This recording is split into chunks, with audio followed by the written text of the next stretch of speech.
নমস্কার বন্ধুরা, দৈনন্দিন জীবনের কয়েকটি ঘটনা আপনাদের সঙ্গে শেয়ার করতে চলেছি। অহংকার মাত করো। টাকা পয়সা গাড়ি বাড়ি এ তোমার পরিচয় হতে পারে না। তোমার একমাত্র পরিচয় তোমার ব্যবহার। অহংকার করা মানে নিজেকে গিরানা। আর যা তুমি পেয়েছো তা অহংকার থেকে নয়, তুমি তোমার পুণ্যের থেকে। দুবার ধোকা খেও না। একবার ধোকা খেলে তাকে ধিক্কার, দ্বিতীয়বার ধোকা খেলে নিজেকে ধিক্কার, কারণ তুমি লোক চিনতে পারোনি। কথা বলাটা একটা কলা, মৌন থাকাটা মহাকলা।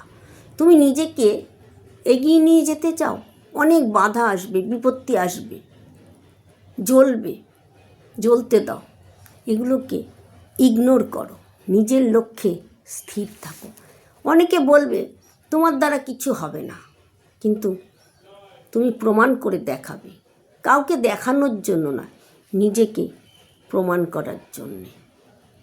তুমি তোমার দায়িত্ব কখনোই শেষ করতে পারবে না, দায়িত্ব কখনোই খতম হবে না।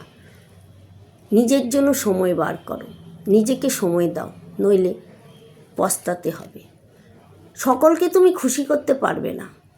যে সকলকে খুশি করতে চায় সে কাউকেই খুশি করতে পারে না। তাই নিজেকে খুশি রাখো। দুঃখ আসা না আসা আমাদের হাতের উপর নয়, কিন্তু দুঃখ হওয়া না হওয়াটা আমাদের হাতের উপর নির্ভর করে। জীবনে যাই হোক না কেন, সাইকেল মনে করে ছেড়ে দাও। আসবে যাবে।